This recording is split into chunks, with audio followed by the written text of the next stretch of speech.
दोस्तों, क्या आप जानते हैं कि रेल की पटरी पर जंग क्यों नहीं लगता? और क्या एक इंसान हाथों से पैदा करदा हरारत से पानी बॉयल कर सकता है?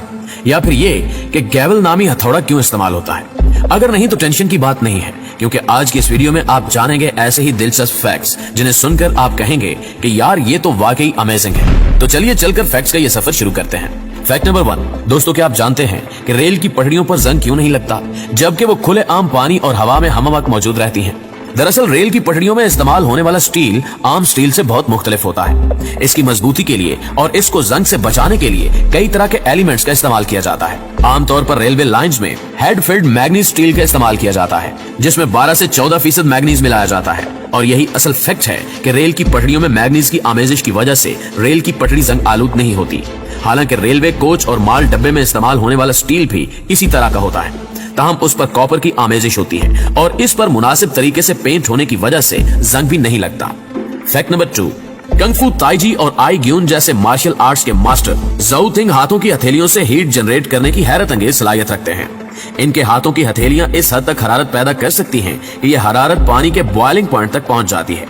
ताहम वो हरारत पानी को बॉयल तो नहीं कर सकती, लेकिन पानी को गर्म होता हुआ आसानी से देखा जा सकता है। इसलिए चीन में उनकी इस हैरत अंगेज खसूसियत की बिना पर उनको बहुत सराहा जाता है। उनको द ट्रेयर ऑफ द नेशन और the jewel of the China का खिताब भी दिया जा चुका है। फैक्ट नंबर 3, दोस्तों जरा सोचें कि आप अपनी गाड़ी में किसी लंबे सफर पर जा रहे हैं और ऐसा हो कि आपको अपनी मंजिल पर पहुंचने के लिए किसी भी जगह रुकना ना पड़े, यहाँ तक कि फ्यूल डलवाने के लिए भी नहीं। दरअसल हकीकत यह है कि आज के साइंसी दौर में कई ऐसे तजुर्बात किए जा रहे हैं जो सफर को और भी ज्यादा पुरतायुश, आरामदेह और सस्ता बनाने की तगोदौ में है। इलेक्ट्रिक कार्स इसी जानिब एक कदम है। आपके जहन में यकीनन ये सवाल उठा होगा कि इलेक्ट्रिक कार्स को भी लंबे अरसे तक चलाने के लिए यकीनन वक्तन फवक्तन चार्ज करने की जरूरत होगी।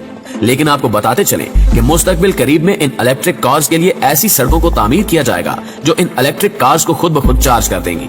लगाना हैरत का झटका। चले यहाँ आपको एक और फैक्ट भी बताए देते हैं कि स्वीडन के स्टॉकहोम के करीब एक पब्लिक रोड में ऐसी इलेक्ट्रिक सड़क को तामीर किया जा चुका है जिसके ऊपर चलने वाली इलेक्ट्रिक कार्स खुद ब खुद चार्ज हो जाती हैं। इस सड़क पर एक इलेक्ट्रिक पटरी बिछाई गई है। इसके ऊपर चलने वाले ट्रक और गाड़ियों की बैटरियां खुद ब खुद चार्ज हो जाती हैं। ये इलेक्ट्रिक सड़क 50 मीटर के 2 हिस्सों में बची हुई है। इसको तामीर करने में तकरीबन $1.2 मिलियन का खर्चा आया है। स्वीडन की हुकूमत ने यहीं पर बस नहीं किया, बल्कि मुस्तकबिल करीब में इस तरह की मजीद सड़कों की तामीर का इरादा रखती है। आप सबने आईफोन और आईपैड के बारे में तो जरूर सुना होगा, लेकिन क्या आप जानते हैं कि इस प्रोडक्ट के ऊपर आईफोन लिखा दिखाई देता है और इसमें आई का मतलब क्या है?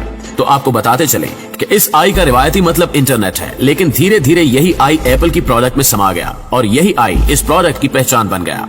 फैक्ट नंबर 6, आपने अक्सर औकात ड्रामों और फिल्मों में यह सीन तो जरूर देखा होगा कि जब भी कोर्ट में शोर होने लगता है तो जज साहब एक लकड़ी के हथौड़े को पीटते हुए आर्डर आर्डर कहकर दोनों पार्टीज को खामोश करा देते हैं। ये लफ्ज सुनते ही तमाम लोग खामोश हो जाते हैं।